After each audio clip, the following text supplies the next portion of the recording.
बिस्मिल्लाहिर्रहमानिर्रहीम। अस्सलाम वालेकुम स्टूडेंट्स, उम्मीद करता हूँ आप लोग जो है बिल्कुल ठीक ठाक होंगे, खैरियत से भी होंगे। तो स्टूडेंट्स, आज हम क्या करने जा रहे हैं भाई, आज हम एक्सरसाइज नंबर 2.1 का क्वेश्चन नंबर 12 जो है आपकी न्यू बुक में जो आया है क्वेश्चन, उसको सॉल्व करने जा रहे हैं। इससे पहले क्वेश्चन नंबर 11 तक की तमाम वीडियोस अपलोड हो चुकी हैं, यकीनन आप लोगों ने देख ली होंगी। इसी वीडियो की डिस्क्रिप्शन में उसका लिंक मैं जो है दे चुका हूँ। ठीक है भाई, तो बगैर लेट किए क्वेश्चन को स्टार्ट करते हैं। क्वेश्चन नंबर 12 में आ जाए। क्वेश्चन नंबर 12 आपके सामने मौजूद है। कह रहे हैं कि find the values of unknown F G and H. पिछले क्वेश्चन ही की तरह वैल्यूज़ हमने फाइंड करनी है, उसमें था एक्स वाई जेड, इसमें है एफ जी एच, कोई मसला नहीं है। आगे कह रहा है of square matrix. Square matrix एक आपको उसने दे दिया है। स्क्वायर मैट्रिक्स क्या होता है आपने पढ़ा था, आपको याद होगा, नहीं याद तो दोबारा बता देता हूँ। ऐसा मैट्रिक्स जिसके अंदर रोज़ और कॉलम की तादाद बराबर हो, वो स्क्वायर मैट्रिक्स होता है। दोबारा बता देता हूँ, ऐसा मैट्रिक्स जिसके अंदर रोज़ और कॉलम की तादाद एक जितनी हो। अब देखें, इसके अंदर 3 रोज़ हैं, 3 ही कॉलम है, तो इसका मतलब क्या है, ये स्क्वायर मैट्रिक्स है। तो कह रहा है सो दैट इट बिकम्स, एक मैट्रिक्स आपको दे दिया है। 2 चीज़ें मालूम करनी है। नंबर 1 आपके सामने लिख दिए साइमेट्रिक मैट्रिक्स। ठीक है, कैसे मालूम करेंगे देखें, मैं आपको बताता हूँ। फिलहाल देखें, इसने मैट्रिक्स को किसी भी चीज़ का नाम नहीं दिया है, तो हम एक काम करते हैं, हम यहाँ पर एक काम करते हैं, हम बताते हैं कि भाई लेट सपोज हम यहाँ पर क्या करने जा रहे हैं भाई, हम इसको सॉल्व करने जा रहे हैं। चलें भाई, सॉल्यूशन, हम मैट्रिक्स को एक नाम दे देते हैं। हम बता देते हैं भाई, मिसाल के तौर पर ये ए के बराबर है। आपकी मर्ज़ी, आप बी सी वगैरह कुछ भी ले दें। ए के बराबर क्या है भाई, 5 है और जी माइनस का 3 है, एफ प्लस 1 है, 2 है, माइनस का 1 है, 2 माइनस एच है, 1 है, 4 है, साथ में 7 है। ठीक है भाई, पहली चीज़ आपके सामने है। साइमेट्रिक मैट्रिक्स कैसे निकाला जाता है आप अच्छे से जानते हैं। जस्ट हमने इसके अंदर ट्रांसपोज निकालना होता है, कॉन्जुगेट तो नहीं निकालते, याद होगा आपको, जस्ट ट्रांसपोज निकालना होता है। हम एक काम करते हैं, ट्रांसपोज निकालते हैं। इसका ट्रांसपोज कैसे निकलता है, रोज़ को कॉलम बनाना होता है। पहली रो को पहला कॉलम बना दें, 5 2 1 है ना, इसको कॉलम बना दें 5 2 और साथ में 1। दूसरी रो को दूसरा कॉलम बना दें, जी माइनस 3 है, माइनस का 1 है, साथ में 4 है। और ये तीसरी रो को तीसरा कॉलम बना दें, एफ प्लस 1, 2 माइनस एच और साथ में 7। सही है भाई, यहाँ तक आपको बात अच्छे तरीके से समझ में आ गई होगी। अब आपने क्या करना भाई, अब आपने आना दोबारा क्वेश्चन के अंदर। क्वेश्चन में इसने क्या जिक्र किया था, क्वेश्चन में कहा था इसने, पहली पार्ट जो इसने यानी कि कहा है साइमेट्रिक मैट्रिक्स। ठीक है, पिछले क्वेश्चन में जैसे इसने यहाँ पर बात क्या की थी, इसने बात की थी हर्मिशन मैट्रिक्स की। ठीक है ना, अब आप बोलेंगे सर यहाँ पर स्क्वायर मैट्रिक्स की बात की है। देखें, बात इसने की है, जस्ट यहाँ पर इसकी एक निशानी बताइए कि टाइप बताइए कि कौन सी टाइप है। ठीक है ना, असल चीज़ तो ये है साइमेट्रिक मैट्रिक्स। बिल्कुल पिछले क्वेश्चन की तरह हमने यहाँ पर साइमेट्रिक मैट्रिक्स की प्रॉपर्टी यूज़ करनी होगी। ठीक है ना, तो हम यहाँ पर लिखते हैं कि हम बताते हैं कि अकॉर्डिंग टू प्रॉपर्टी ऑफ, कौन सी प्रॉपर्टी भाई, साइमेट्रिक मैट्रिक्स की। ठीक है ना, साइमेट्रिक और जो है मैट्रिक्स। अच्छा भाई, वो क्या कहती है, किसके बराबर है भाई, ये देखें ऊपर नीचे 2 चीज़ें लिखी हैं, ऐसे लिखना है कि वो कहती है कि ए जो है ये बराबर होता है किसके, ए के ट्रांसपोज के। ठीक है, तो हमने क्या करना है, दोनों जो है मैट्रिक्स को एक दूसरे के सामने लिखना है, तो हम इसको वैसे लिखते हैं।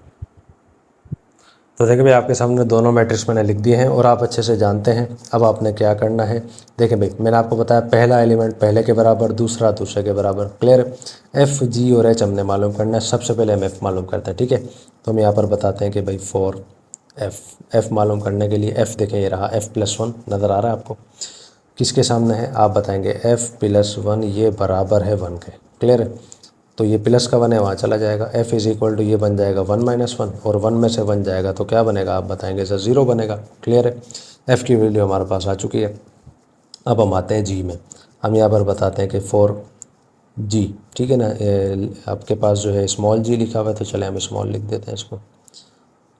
अब देखें, ये आपके पास लिखा हुआ है जी माइनस का 3 ये बराबर है किसके बराबर है, आप बताएंगे 2 के बराबर है। माइनस के 3 को वहाँ भेज दें, ये बन जाएगा 2 प्लस का 3, तो जी अपने पास क्या बन जाएगा, आप बताएंगे सर ये बन जाएगा 5। क्लियर हो गया, बात समझ में आ गई होगी। एफ़ भी आ गया, जी भी आ गया, एच भी आ गया, और लास्ट में यानी कि एच है। अब हम बताते हैं कि फॉर एच, अब एच के लिए हमने क्या करना है, ये देखें ये रहा एच, ठीक है ना। अब ये इसके बराबर होगा, जाहिर सी बात है। तो हम यहाँ पर बताते हैं कि 4 जो है ये बराबर किसके है, ये बराबर है 2 माइनस एच के। ठीक है, सही है भाई, 4 बराबर है 2 माइनस एच के। तो अब हमने क्या करना है, अब हम आप चाहें तो इसको तरतीब से भी लिख सकते हैं, ऐसे भी लिख सकते हैं, कोई मसला नहीं है। माइनस का एच है ना, इसको लिया है यहाँ पर ताकि प्लस का एच बन जाए। अब ये इधर आ जाएगा तो ये बन जाएगा प्लस का एच। अब ये प्लस का 4 है, इसको वहाँ ले जाए तो 2 तो यहाँ पर रहेगा वैसा का वैसा। ये प्लस का 4 है ना, यहाँ पर आके बन जाएगा माइनस का 4। ठीक है भाई। तो अब देखें 2 में से 4 जाएगा, बल्कि जाएगा नहीं, 4 में से 2 जाएगा तो माइनस का 2 आपके पास बच जाएगा और यही इसका जो है आंसर बन जाएगा। ठीक है भाई स्टूडेंट्स, तो देखें भाई ये आ गया इसका आंसर। उम्मीद है भाई मुझे बहुत ही अच्छे तरीके से आपको ये क्वेश्चन समझ में आ गया होगा। तो देखें फ़िलहाल पार्ट नंबर 1 आपका इसका मुकम्मल हुआ है, साइमेट्रिक मैट्रिक्स की बात इसने जो की थी। अब हम आते हैं इसके अंदर जो है इसका जो पार्ट नंबर 2 है उसमें आते हैं। पार्ट नंबर 2 में स्टूडेंट्स हम आगे भी पार्ट नंबर 2 आपके सामने मौजूद है। पार्ट नंबर 2 में कह रहा है अपर ट्रायंगुलर मैट्रिक्स। ठीक है, और बाकी वही चीज़ मैंने सेम लिखे रहने दी है कि लेट सपोज वाला मामला क्लियर हो गया, क्योंकि बाद में भी लिखना ही था। सबसे पहले समझ लें अपर ट्रायंगुलर मैट्रिक्स होता क्या है। सबसे पहले ये चीज़ आपने समझनी है। देखें मिसाल के तौर पर आपके पास कोई मैट्रिक्स आया, उसमें यहाँ पर आपके पास था 1 2 3, यहाँ पर था 4 5 6, यहाँ पर था 7 8 9। ठीक है ना, ऐसे कर ले, कोई मसला नहीं है। अगर आपसे कहा जाए कि इसका अपर ट्रायंगुलर मैट्रिक्स निकालना है, कैसे निकालेंगे पता है? अब देखें बुक में जो तरीका दिया हुआ ना, फिर बिल्कुल उसी हिसाब से कर रहा हूँ। दरअकीकत इसको निकालने का तरीका कुछ अलग है, कुछ चेंज है, लेकिन क्या है बुक के हिसाब से करना है। तो बुक में फ़िलहाल तरीका आपको दिया हुआ है डायरेक्ट। ठीक है, तो डायरेक्ट ही किसको करेंगे। हमने क्या करना है, सबसे पहले इस मैट्रिक्स के अंदर ना इसका जो आपको डायगोनल जो है ना, सबसे पहले वो आपने देखना है डायगोनल कहाँ है। अब देखिए मैंने आपको बताया था डायगोनल क्या होता है। ये वाली पट्टी जो होती है ना, ये डायगोनल वाली पट्टी होती है। ऐसे ही ना, याद होगा आपको, मैंने आपको बताया था किसी भी ट्राइंगल के किसी भी मैट्रिक्स के अंदर ये वाली जो पट्टी होती है ये उसकी डायगोनल की पट्टी होती है। अब आपने क्या करना है, जब भी आपसे कहा जाए अपर ट्रायंगुलर मैट्रिक्स, अपर से मुराद होता है, अपर का मतलब देखें लिखा हुआ भी है जैसे अपर, और वैसे रोमन उर्दू में पढ़ा जाए ऐसे लिखा हुआ ऊपर, तो ऊपर नहीं, इसमें उलट वाला मामला है। अगर अपर लिखा हुआ हो तो नीचे का जिक्र करना है, अगर लोअर लिखा हो तो फिर ऊपर का जिक्र करना है। ये चीज़ आपने बस अच्छे से ध्यान देना है। आपने पता क्या करना है, एक मैट्रिक्स आपको दे दिया, आपने उसके जो डायगोनल वाली पट्टी है उसके नीचे के जितने भी आपके पास एलिमेंट हैं सबको ज़ीरो कर देना है। बस ये आपने काम करना है। अब देखें ऊपर आपके पास था 1 2 3, यहाँ पर आपके पास था भाई 5 है, यहाँ पर 6 है और इधर 8 है। बाकी देखें इसमें नीचे क्या बचा, आप बोलेंगे 4 है 7 है 8 है। ठीक है ना, चलें यहाँ पर तो 9 है तो 9 तो आएगा वैसा का वैसा। 4 7 8 है। अब ये क्या बन जाएंगे, ये 0 बन जाएंगे। बस ये काम करना है आपने और कुछ भी नहीं करना। क्लियर हो गया, बात समझ में आपको आ गई होगी। और अगर आपसे कहा जाता कि लोअर ट्रायंगुलर मैट्रिक्स, तो लोअर में उल्टा काम करना था। लोअर से मुराद होता है नीचे, लेकिन इसमें उलट काम ये करना था कि ये देखें ये डायगोनल वाली पट्टी है ना 1 5 9 वाली, इसके ऊपर जितने भी आ रहे हैं ना एलिमेंट इनको ज़ीरो करना था। बस ये काम करना होता है इसके अंदर और कुछ भी नहीं है। कोई मसला नहीं है, कोई परेशानी की बात नहीं। ठीक है, तो इस मैट्रिक्स के अंदर दरअकीकत हमने ये काम करना है। तो कैसे करेंगे, देखें भाई हम यहाँ पर बताएंगे कि मैट्रिक्स ए है और उसका हमने क्या मालूम करना है, अपर ट्रायंगुलर मैट्रिक्स। चलें यूँ लिख देता हूँ। कैसे मालूम करेंगे, ये डायगोनल वाली पट्टी है ना, ये तो रहेगी सेम वैसी की वैसी, यानी कि 5 की जगह देखें 5 भी आएगा, ऊपर 2 और 1 तो वैसे ही आना है। अब देखें ये डायगोनल वाली पट्टी आ गई ना, नीचे ये जो चीज़ें हैं ये 0 बन जाएंगी। ठीक है ना, जैसे यहाँ पर आपको नज़र आ रहा है ये -1 आएगा वैसा का वैसा। यहाँ पर 4 है और यहाँ पर 7 है। बस ये काम करना और कुछ भी नहीं करना। कितना आसान है। ठीक है, अब चलें ये चीज़ तो हमने मालूम कर ली, तो आगे करना क्या है, वैल्यूज़ भी तो निकालनी है ना, वही एफ जी और एच की वैल्यू निकालनी है। ठीक है सर, वो भी हम निकाल लेंगे, कोई मसला नहीं है। तो अब हम यहाँ पर बताएँगे वही चीज़ जो पिछले क्वेश्चन में पिछले पार्ट में भी हमने की है कि अब हमने एक प्रॉपर्टी यूज़ करनी है। ठीक है ना, हम यहाँ पर बताएंगे कि हमने एक प्रॉपर्टी यूज़ करनी है। कौन सी प्रॉपर्टी है भाई, भाई वो प्रॉपर्टी है प्रॉपर्टी ऑफ इक्वलिटी की। ठीक है सर, अब इक्वलिटी की प्रॉपर्टी क्या है भाई मैं आपको बताता हूँ। यानी कि अब ये बराबर है इसके, ऐसे ही ना, तो हम यहाँ पर बताएंगे कि ए जो है ये किसके बराबर है भाई, ये बराबर है ए के अपर ट्रायंगुलर मैट्रिक्स के। ठीक है ना, यानी कि इन दोनों को हमने बराबर करना है ना, तो हम इसको क्या करते हैं, बराबर लिखते हैं। तो देखिए भाई दोनों मैट्रिक्स आपके सामने लिख दिए हैं।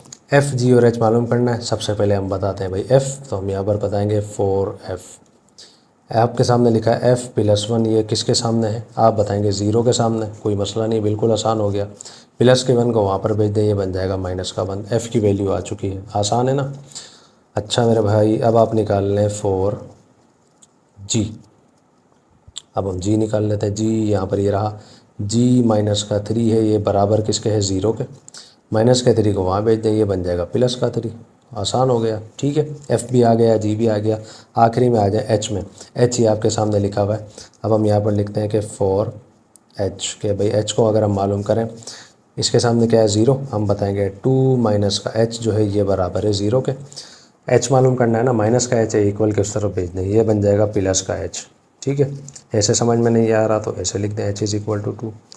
क्लियर हो गया, एफ भी आ गया, जी भी आ गया, एच भी आ गया और संदेश का आंसर भी आ गया। ठीक है स्टूडेंट्स, तो देखा भाई कितना आसान क्वेश्चन था। तो यहाँ पर जो है हमारा क्वेश्चन नंबर 12 का पार्ट नंबर 1 कंप्लीट हो गया। अब हम आते हैं इसके पार्ट नंबर 2 में। क्वेश्चन नंबर 12 के पार्ट नंबर 2 में स्टूडेंट्स हम आगे भाई पार्ट नंबर 2 जो है देखें भाई आपके सामने मौजूद है। अच्छा देखें भाई ये पार्ट जो है ना ये नया आया है इस क्वेश्चन के अंदर, क्योंकि इससे पहले जब ये क्वेश्चन आया था उसके अंदर सिर्फ इन्होंने पहले एक पार्ट दिया, बाद में इन्होंने क्या किया इसके अंदर पार्ट नंबर 2 भी दे दिया। ठीक है भाई, आपके सामने मौजूद है क्वेश्चन, देखें आपके सामने मैंने लिख दिया है और उसको सपोज भी कर दिया है कि भाई ये मिसाल के तौर पर ए के बराबर है। ठीक है, यहाँ तक तो आप अच्छे से जानते हैं। पहला स्टेप आप अच्छे से जानते हैं, मैंने आपको क्या सिखाया था, आपने यहाँ पर निकालना है इसका ट्रांसपोज। ठीक है, तो हम निकालेंगे इसका यहाँ पर ट्रांसपोज। ट्रांसपोज में आप अच्छे से जानते हैं क्या करना होता है, हमने रो को कॉलम बनाना होता है। ठीक है, पहले हमारे पास पहली रो है 3 है, माइनस का 4 है, साथ में 2 है। ठीक है भाई, दूसरी रो को देख लें वो है 2 माइनस एफ, देन हमारे पास मौजूद है 8 और उसके बाद मौजूद है 7। तीसरी रो हमारे पास मौजूद है एच माइनस का 7 और जो है जी प्लस 4 है, देन उसके बाद है माइनस का 1। यहाँ तक देखें आपको बात अच्छे से समझ में आ गई होगी। अब आप अच्छे से जानते हैं साइमेट्रिक मैट्रिक्स की जो प्रॉपर्टी है हमने यहाँ पर वो लगानी है, तो हम यहाँ पर बताएंगे कि according to symmetric matrix property. ठीक है, प्रॉपर्टी हमारे पास क्या है भाई, वो बराबर है ए बराबर होता है, यानी कि ये दोनों एक दूसरे के बराबर हैं, ए बराबर है ए के ही ट्रांसपोज के। क्लियर हो गया, बात समझ में आ गई है। तो अब हम क्या करते हैं, दोनों मैट्रिक्स यहाँ पर लिख लेते हैं। तो देखिए भाई दोनों प्रॉपर्टीज़ हमने यहाँ पर लिख ली हैं, यानी कि दोनों एक दूसरे के बराबर हैं। ठीक है, अब आप अच्छे से जानते हैं हमने 3 चीज़ें मालूम करनी है, एफ़ जी और एच। तो हम यहाँ पर लिखते हैं कि फॉर एफ़ के सबसे पहले हम एफ़ को मालूम करने जा रहे हैं, तो हम यहाँ पर ढूंढेंगे एफ़। देखें कहाँ पर लिखा हुआ, आप बताएंगे सर ये रहा। तो देखें भाई ये जिस मैट्रिक्स के अंदर लिखा हुआ है सामने इसी मैट्रिक्स के अंदर क्या चीज़ हमारे पास मौजूद है, आप बताएंगे -4 है, यानी कि 2 माइनस एफ़ जो है ये बराबर है माइनस के 4 के। ठीक है, अब हमने मालूम करना है एफ़, तो क्या करेंगे, ये माइनस का एफ़ है इक्वल के उस तरफ भेज देंगे, माइनस के 4 को यहाँ ले आएंगे, तो ये अपने पास बन जाएगा 2, माइनस का 4 है ये बन जाएगा प्लस का 4 और ये माइनस का एफ़ था वहाँ जाकर बन जाएगा प्लस का एफ़। ठीक है, अब तरतीब से लिख देते हैं, एफ़ इज़ इक्वल टू 2 में 4 प्लस करेंगे आपके पास क्या आएगा, आप बताएंगे सर 6 आ जाएगा। ठीक है, एफ़ हमारे पास हो चुका। अब हम आते हैं किस में, जी में। जी अपने पास कहाँ है देख लें भाई, इसमें ढूंढ लेते हैं, ये रहा जी प्लस 4। जी प्लस 4 के सामने क्या है आपको नज़र आ रहा है, यहाँ पर 7 है, तो हम यहाँ पर बताते हैं कि जी प्लस 4 किसके बराबर है भाई, आप बताएंगे 7 के बराबर है। तो कैसे सिंप्लीफाई करेंगे, प्लस के 4 को वहाँ भेजेंगे, ये बन जाएगा माइनस का 4। तो देखें 7 में से 4 जाएगा, अपने पास क्या आएगा, आप बताएंगे सर 3 आ जाएगा। क्लियर हो गया, एफ़ भी आ गया, जी भी आ गया। लास्ट में आ जाए एच हमारे पास मौजूद है। अब हम बताएंगे कि भाई अब जो है एच को हम मालूम करने जा रहे हैं। एच क्या है भाई, एच माइनस का 7, देखें ये बराबर किसके, आप बताएंगे सर ये 2 के बराबर है। तो H is equal to minus का 7 वहाँ चला जाएगा, बन जाएगा प्लस का 7। तो एच हमारे पास क्या आएगा, आप बताएंगे सर ये आ जाएगा 9। ठीक है स्टूडेंट्स, तो देखें भाई यहाँ तक आपको बात बहुत ही अच्छे तरीके से समझ में आ गई होगी। साइमेट्रिक मैट्रिक्स तो हमने देखें कर लिया। अब नंबर 2 इसका पार्ट है, हमने क्या करना है, फॉर अपर ट्रायंगुलर मैट्रिक्स, अब वो हमने इसका निकालना है, तो हम क्या करते हैं उसको निकालते हैं। पार्ट नंबर 2 में स्टूडेंट्स हम आ गए भाई, यानी कि पार्ट नंबर 2 के ही पार्ट नंबर 2 में आ गए। हमने निकालना है अपर ट्रायंगुलर मैट्रिक्स, मैंने आपको बता दिया था कैसे निकलेगा। हमने जो इसकी डायगोनल वाली पट्टी है उसके नीचे जो भी एलिमेंट्स हैं उनको ज़ीरो करना है। ठीक है, तो कैसे करेंगे भाई, लेट्स सपोज, तो वैसे ही हमने कर दिया है, तो ए के ऊपर यू लिख देते हैं हम, यू से मुराद अपर ट्रायंगुलर। देखें सबसे ऊपर हमारे पास 3 है, माइनस का 4 है, साथ में 2 है। क्लियर हो गया। अच्छा उसके बाद देखें ये वाली पट्टी कौन सी है, एक तो 8 है, एक क्या है हमारे पास माइनस का 1। ठीक है, यहाँ पर तो चले 7 मौजूद है। अब मैंने आपको क्या बताया था, इस टाइम ये आपके पास जो डायगोनल वाली पट्टी है इसके नीचे जो भी मेंबर आएंगे वो क्या हो जाएंगे भाई, वो ज़ीरो हो जाएंगे, यही इसकी खासियत है। ठीक है, यहाँ तक बात समझ में आ गई होगी आपको। अब आपने क्या करना होता है, आप बताएंगे सर अब हमने इन दोनों को बराबर करना है। ठीक है ना, बराबर कैसे करेंगे भाई, हम बताएंगे, हम यहाँ पर इस्तेमाल करेंगे किसको, प्रॉपर्टी। अच्छा भाई कौन सी प्रॉपर्टी भाई, प्रॉपर्टी ऑफ इक्वलिटी की। ठीक है, यानी कि इसमें क्या करेंगे, दोनों को बराबर कर देंगे। आप बताएंगे सर इसमें क्या होगा, ए बराबर हो जाएगा किसके, ए यू के। ठीक है, जो भी हमने निकाला है। ठीक है, तो अब हम क्या करते हैं, इन दोनों मैट्रिक्स को एक दूसरे के सामने लिखते हैं। तो देखिए भाई आपके सामने दोनों मैट्रिक्स मैंने लिख दिए हैं, दोनों एक दूसरे के बराबर हैं। क्लियर है, ये तो आप अच्छे से जानते ही हैं। अब हमने एफ़ जी और एच निकालना है, तो हम यहाँ पर बताते हैं। सबसे पहले हम क्या निकालेंगे भाई, हम एफ़ निकालेंगे।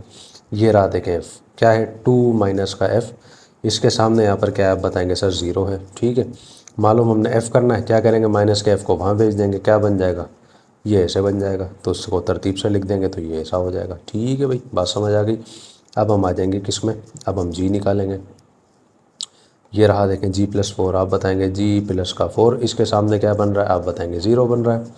तो देखें क्या होगा, प्लस का 4 है वहाँ जाएगा, ये माइनस का 4 बन जाएगा। ठीक है भाई, अब आपने निकालना है h। चलें भाई h को भी निकाल लेते हैं। h अपने पास ये रहा, ये है h माइनस का 7, ये किसके सामने बन रहा है भाई 0, तो माइनस के 7 को वहाँ भेज दे, ये बन जाएगा प्लस का 7। ठीक है भाई, सिंपल था, कोई मुश्किल नहीं था, कोई परेशानी नहीं हुई अल्हम्दुलिल्लाह। देखें भाई क्वेश्चन नंबर 12 हमारा यहाँ पर मुकम्मल हो गया।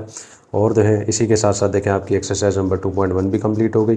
बड़ी मेहनत के साथ देखें स्टूडेंट्स ये वीडियोस बनी हैं, और आप अच्छे से जानते हैं कि अल्हम्दुलिल्लाह हमारे तकरीबन जब ये वीडियो मैं बना रहा हूँ तकरीबन 22,500 सब्सक्राइबर हमारे हो चुके हैं। ये आप लोगों की ही जो है सपोर्ट का नतीजा है, और आप लोगों से यही गुजारिश है अपने दोस्तों क्लासमेट्स के साथ लाजमी इसको शेयर कीजिए, ताकि उन्हें भी पढ़ने में ज़्यादा से ज़्यादा आसानी हो, क्योंकि आप आगे भी ऐसे काफ़ी क्वेश्चंस आ रहे हैं जो न्यू आए हैं। ठीक है, अब ये जैसे क्वेश्चन हमने किया ये अक्सर चैनल पर आपको नहीं मिलेगा। ठीक है, तो इसी तरीके से आगे भी बहुत से क्वेश्चन ऐसे आ रहे हैं जो आपको सिर्फ इसी चैनल पर मिलेंगे। ठीक है, तो इसलिए गुजारिश है आपसे चैनल को लाजमी सब्सक्राइब करें। ठीक है स्टूडेंट्स, तो अब हमारी मुलाकात होगी इंशाल्लाह नेक्स्ट वीडियो में, जिसमें हम स्टार्ट करेंगे आपकी एक्सरसाइज नंबर 2.2। तब तक के लिए अल्लाह हाफिज़, अस्सलामु अलैकुम वरहमतुल्लाहि वबरकातुहू।